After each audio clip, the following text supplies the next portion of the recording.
मेरी शादी को 2 महीने हो गए थे, लेकिन अभी तक मैं अपने पति को नहीं देखी थी, क्योंकि वो रात को जब कमरे में आते थे तो लाइट ऑफ कर देते थे और सुबह मेरे उठने से पहले ही घर से निकल जाते थे। ये रात जानने के लिए एक दिन अपनी जगह नौकरानी को सुला दिया और खुद कमरे में छुप गई। जब लाइट जलाई तो मेरी चीखें निकल गई, क्योंकि अचानक से आने वाली नींद के झोंकों ने मेरी बंद आंखों को खोलने पर मजबूर किया था। मैं पिछले 3-4 घंटों से अपने कमरे में बैठी अपने पति का इंतजार कर रही थी। अब तो बैठ बैठकर मैं थक चुकी थी। जब यूं ही जमाई लेते हुए घड़ी की तरफ नजर दौड़ाई तो रात के 12 बज रहे थे। मेरे तो होश उड़ गए थे। आज तो मेरी सुहाग रात थी, मेरी पहली रात, जिस रात पति पत्नी एक दूसरे से कई वादे करते हैं और उम्र भर साथ निभाने की कस्में खाते हैं। मैंने अभी तक अपने पति को नहीं देखा था। कुछ हमारे खानदान में रस्में भी थी। शादी से पहले लड़का और लड़की की फोटो नहीं दिखाई जाती थी। बस छोटी बहन से सुना था कि मेरा होने वाला पति बड़ा ही प्यारा है। मैं तो खुद ही दिल में सपने बुनने लगी थी। इस रात का इंतजार तो न जाने मुझे कब से था, और मुझे जब लाकर इस कमरे में बिठाया गया तो मैं बहुत डरी सहमी सी थी। मगर 3-4 घंटे बैठने के बाद में मुझे नींद आने लगी थी। एक बार तो सोची कि उठ कर के बाहर जाकर देखूं कि आखिर मेरा पति कहाँ है, मगर फिर बाहर जाना मुझे ठीक नहीं लगा। जब मुझसे नींद बर्दाश्त नहीं हुई तो यूं ही बैठे बैठे बेड पर टेक लगाकर सो गई। अब और इंतजार करना मेरे लिए मुश्किल हो रहा था कि तभी दरवाजे का लॉक खोलने की आवाज़ आई। मैं हड़बड़ा कर आँखें खोलकर देखने लगी, मगर कमरे में तो खूब अंधेरा फैल चुका था। मैंने सहम कर कहा कि कौन है, मगर पैरों की आहट मुझे सुनाई नहीं दी। मैं घबरा गई और बोली कि आप हैं। ये कमरे में इतना अंधेरा क्यों है? क्या लाइट चली गई है? मैंने एक ही सांस में कई सवाल कर डाले थे। तभी गला खखार कर एक मर्दाना आवाज़ गूंजी, मैं हूँ आपका पति। इतना सुनते ही मेरे दिल की धड़कन तेज हो गई। हालांकि मैं जानती थी इस वक्त मेरे कमरे में मेरा पति ही आ सकता है। ऐसा लगता था जैसे पति की आवाज़ सुनकर मेरी सारी थकान वहीं दम तोड़ गए हों। अब मुझे शर्म आ रहा था, मगर एक बात की बड़ी हैरानगी हुई थी कि आखिर मेरे पति ने कमरे में आते ही अंधेरा क्यों कर दिया था। मुझे यह बात थोड़ी अजीब लगी। अगर लाइट चली गई थी तो मोमबत्ती या टार्च ही कमरे में ले आते। पति मेरे सामने आकर बैठ गए और कहने लगे कि माफ़ कीजिएगा, बाहर दोस्तों से गपशप लगाते हुए वक्त का पता ही नहीं चला। आप तो जानती हैं कि ऐसे मौके पर दोस्त कहाँ जान छोड़ते हैं। आप काफ़ी थक गई होंगी, मुझे लगता है आपको सोना चाहिए। बाकी बातें हम कल कर लेंगे। मेरे पति तो बात करते हुए बहुत अटक रहे थे। उनके मुंह से तो हकलाते हुए शब्द भी ठीक से नहीं निकल रहे थे। इसका मतलब ये नहीं था कि उन्हें अटक अटक कर बोलने की आदत है। वो तो ऐसे ही बात कर रहे थे जैसे मुझसे शर्मा रहे हों। मर्द होकर उनका मुझसे शर्माते हुए बात करना मुझे बहुत परेशान कर गया था। फिर याद आया कि छोटी बहन ने भी बताया था कि दीदी आपके मंगेतर बड़ी शर्मीले किस्म के हैं। मैंने पति से कहा कि आपने कमरे में अंधेरा क्यों कर दिया है? क्या आप मुझे देखना नहीं चाहते? जाहिर है एक औरत शादी की रात बस अपने पति के लिए ही तो सजती संवरती है, ताकि उसका पति उसे देखे, उसकी तारीफ करे।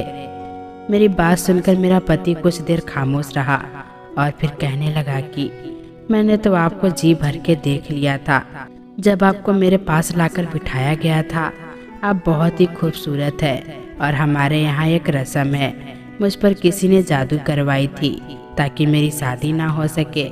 इसीलिए पंडित जी ने बताया है कि तुम्हें कुछ दिन तक रात के अंधेरों में पत्नी के पास जाना है। मैं हड़बड़ा कर उठ बैठी और कमरे से बाहर निकल आई। बाहर आकर देखा तो मेरी सास परेशान सी बैठी थी। मुझे देखकर उनके चेहरे पर फौरन मुस्कुराहट छा गई, मगर उन्होंने कुछ पढ़ते हुए मुझे इशारों से अपने पास आने को कहा।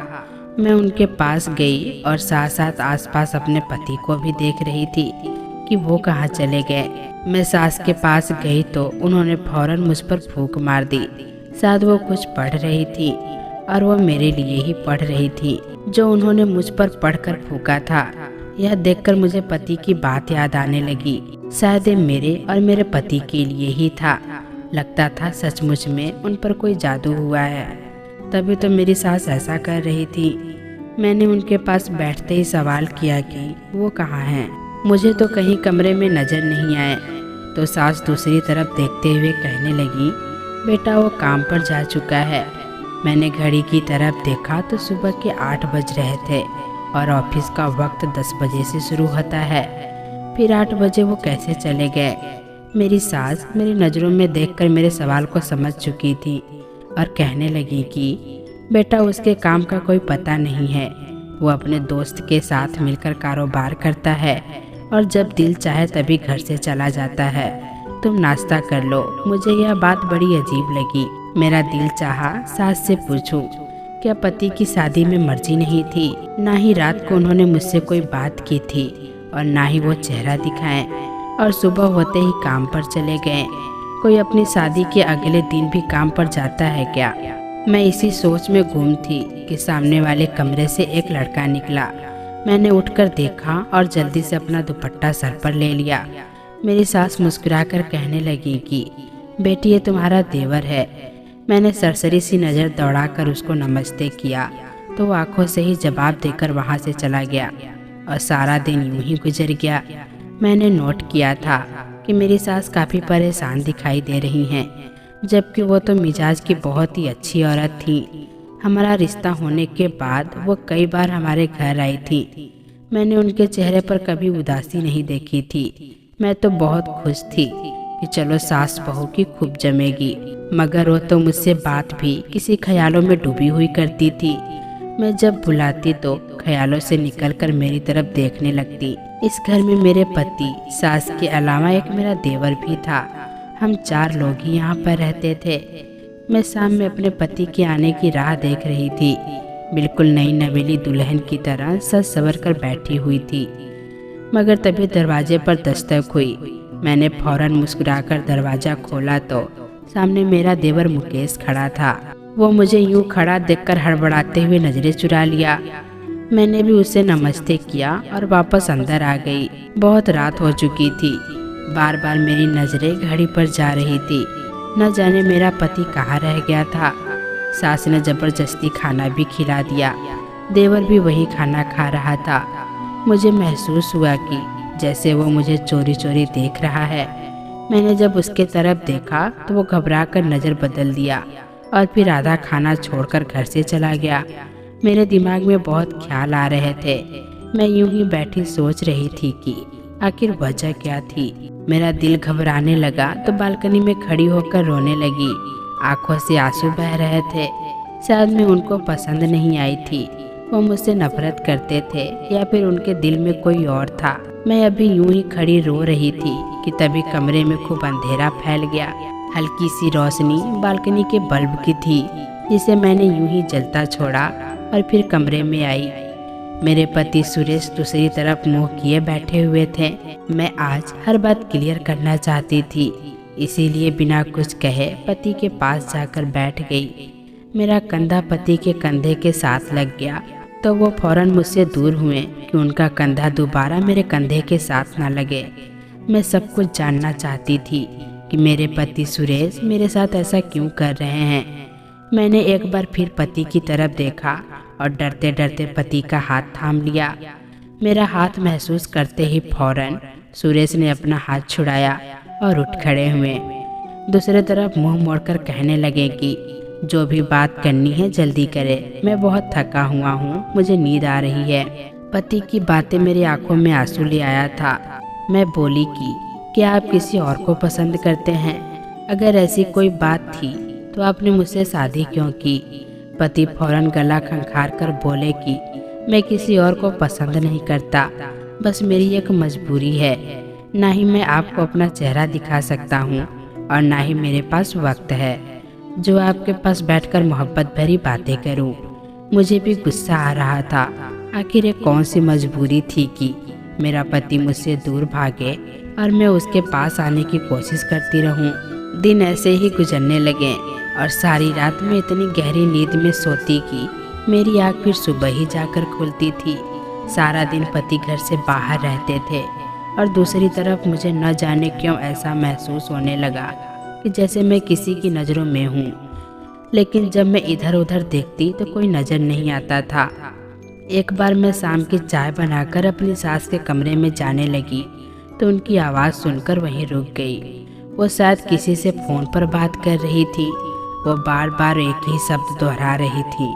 पता नहीं कौन था, लेकिन मेरी सास उनकी विनती कर रही थी। न जाने मेरी सास को कौन परेशान कर रहा था। मैंने जब उनके कमरे का दरवाज़ा खटखटाया और कमरे में दाखिल हुई तो वो फ़ोन बंद करके अपने आंसू पोंछने लगी। मैंने उनके रोने की वजह पूछी तो वो कहने लगी कि उनका भाई है, उनसे नाराज़ है। कई साल हो गए हैं, उनसे सीधी मुंह बात ही नहीं कर रहा है, ना ही कभी उनसे मिलने आता है। मेरा दिल अपनी सास की बात सुनकर उदास हुआ था, मगर उसके बाद जो सच्चाई मेरे सामने आई मैं दंग रह गई थी। चंद दिन बाद ही सास की बहन उनसे मिलने आई। मुझसे भी बड़े प्यार से मिली, खाना भी हमारे साथ ही खाया। मेरा देवर तो खाना खाते ही अपने कमरे में चला गया और जब देवर की तेवर मौसी ने देखी तो वो मेरी सास से कहने लगी, तुमने मुकेश का रिश्ता बचपन से ही मेरी बेटी से तय किया था। अब तुम मुझे बताओ कि कब तक मेरी बेटी को बहू बनाकर लाओगी। मेरी सास अपनी बहन को टाल मटोल कर रही थी। मुझे यह महसूस हुआ कि जैसे वो मुकेश की शादी अपनी बहन की बेटी से नहीं करना चाहती हैं। अगले दिन मेरी सास अभी सो रही थी कि मौसी जाग गई। मैं किचन में अपने लिए नाश्ता बना रही थी, तभी मौसी भी वहीं आ गई। मुझसे कहने लगी कि मैं उनके लिए भी नाश्ता बना दूं। मैंने उनके लिए भी नाश्ता बनाया और हम एक साथ बैठकर नाश्ता करने लगे।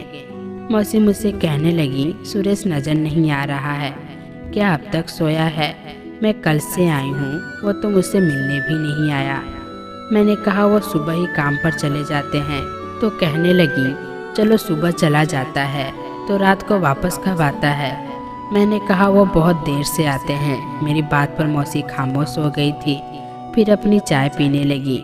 मुझे एकदम से अपनी सास के भाई का ख्याल आया तो मैंने भी जिक्र कर दिया। मैंने कहा, आपके भाई साहब किस बात पर इतना नाराज़ हैं कि रोज़ मेरी सास उनसे विनती करती हैं, लेकिन वो हैं कि अपनी बहन पर जरा भी तरस नहीं खाते। मेरी बात सुनकर मौसी हैरत में पड़ गई।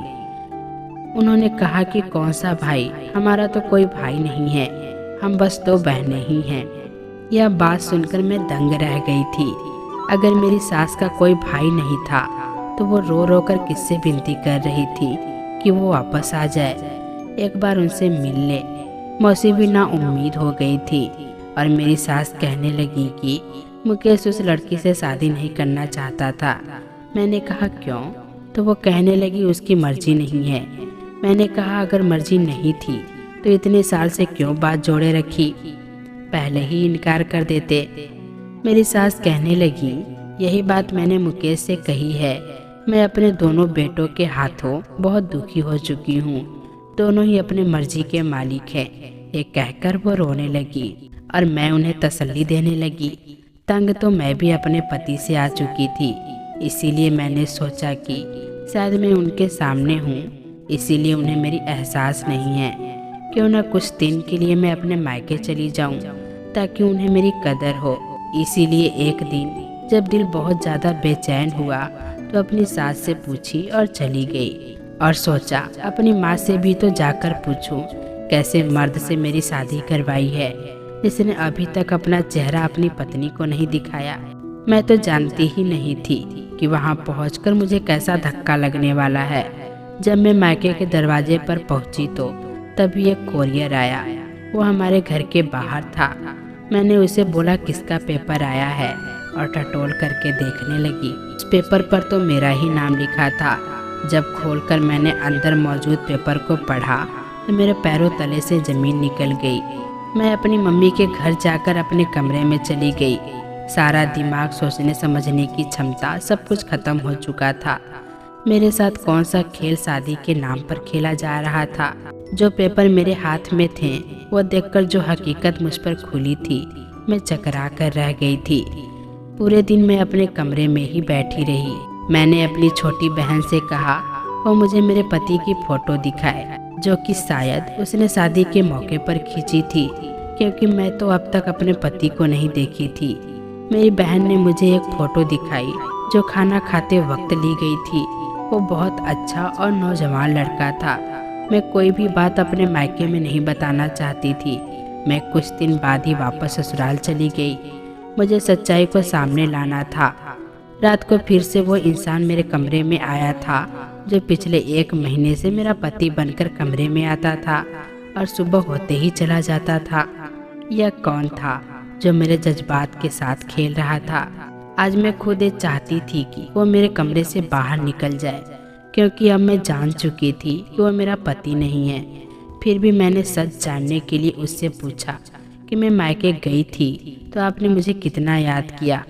मेरे सवाल पर वो हड़बड़ा कर कहने लगे, जाहिर है आप मेरी पत्नी हैं, मैं कैसे आपको भूल सकता हूँ। मैंने कहा, मुझे आपको देखना है। आज मैंने शादी की फ़ोटो में आपको देखा था, वो मेरी बहन ने खींची थी, इसीलिए दिल में आया कि 2 महीना गुजर गया है, मैं आपको क्यों ना देख लूं। मैं नहीं मानती ऐसी किसी जादू को। अब आप खुद लाइट जलाएंगे या मैं जला दूं? वो कहने लगे कि मैं पहले भी आपसे कह चुका हूं कि मेरा इलाज चल रहा है और आप इस इलाज को सच मानती हैं या झूठ। लेकिन मैं इलाज करवाए बिना आपके सामने नहीं आऊँगा। अगर आप मुझे यूँ रोज़ तंग करेंगी तो मैं आज के बाद आपके कमरे में भी नहीं आऊँगा। और ये कहकर वो कमरे से बाहर निकल गए। मैं अगले दिन उनसे कुछ नहीं बोली और फिर वो कमरे में सोने लगे। लेकिन उनके सोते ही मैं सोफे पर जाकर सो जाती थी। मैं सोच रही थी कि किस रात उस इंसान का सच सबके सामने लाऊं। अगले दिन मैंने अपनी नौकरानी को यह कहकर घर पे रोक लिया कि मेरी तबीयत कुछ ठीक नहीं है। उसने भी कोई एतराज़ नहीं किया था। रात को मैंने नींद की दवा दूध में मिलाकर नौकरानी को वो दूध पिला दिया और उसके बाद उसे अपने बिस्तर पर सुलाकर खुद कमरे में छिप गई और वहाँ छुपी जहाँ कमरे की लाइट के बटन लगे हुए थे। रात को काफ़ी देर बाद वो इंसान मेरे कमरे में आया और बेड के दूसरी तरफ बैठ गया। मैंने फौरन से लाइट जला दी और जब मैंने उस इंसान को देखा तो मेरे होश उड़ गए। वो तो मेरा देवर था जो पिछले 2 महीने से मेरे कमरे में आ रहा था। वो मुझे हैरत से देख रहा था। मैंने कहा कि तुम्हें शर्म नहीं आई यूँ मेरे कमरे में आते हुए? उसने कोई जवाब नहीं दिया। मैंने वो पेपर अलमारी से निकालकर उसके मुंह पर दे मारी और रोने लगी। वो पेपर डिवोर्स के पेपर थे जिसमें खत भी मौजूद था जिस पर लिखा था कि मैं किसी और से शादी करना चाहता था, लेकिन मेरी माँ ने ज़बरदस्ती मेरा रिश्ता तुमसे तय कर दिया और मेरे लाख मना करने के बाद भी मेरा तुमसे विवाह करवा दिया। लेकिन मैं शादी की रात ही भाग गया था और अब तुम्हें डिवोर्स पेपर भेज रहा हूँ ताकि तुम जिससे चाहो शादी कर लो। उस वक्त मैं चकरा कर रह गई थी कि जब मेरा पति शादी की पहली रात ही भाग गया था तो मेरे कमरे में कौन आता है और मेरा देवर मुझे धोखा दे रहा था। मैंने उसका कॉलर पकड़कर उसे झकझोर करके रख लिया कि उसने मेरे साथ ऐसा क्यों किया। वो कहने लगा, मैंने आज तक आपके साथ ऐसा कुछ नहीं किया कि आपको या मुझे कोई शर्मिंदगी उठानी पड़े। मैंने जो कुछ किया अपनी माँ के कहने पर किया है, क्योंकि सुरेश भाई शादी की रात ही भाग गए थे। मेरी माँ डर गई थी कि अगर यह बात फैल गई तो क्या होगा, इसीलिए मुझे कमरे में जाने को कहती हैं ताकि आपको इस बात का शक न हो जाए और घर की बात घर में ही रह जाए। लेकिन मैंने आपके साथ कुछ भी गलत नहीं किया। मैंने कहा, मैं यहाँ सिर्फ सच जानने आई हूँ। मैंने कहा, मैं यहाँ सिर्फ सच जानने आई थी। तुम्हारा भाई मुझे डिवोर्स दे चुका है, इसीलिए मेरा इस घर से कोई रिश्ता नहीं है। मैं अगली सुबह अपने मायके चली गई और सारी बात अपने घर वालों को बता दी। मगर कुछ महीने बाद मेरी सास हमारे घर आ गई। उन्होंने मेरे घर वालों से माफ़ी मांगी और मेरा रिश्ता मुकेश के लिए मांगने लगी। कहने लगी, अब अगर अपनी बेटी की शादी की तो आपको कोई अच्छा रिश्ता नहीं मिलेगा। गलती मेरे बेटे का है और मेरा, और सजा आपकी बेटी को क्यों काटनी पड़े।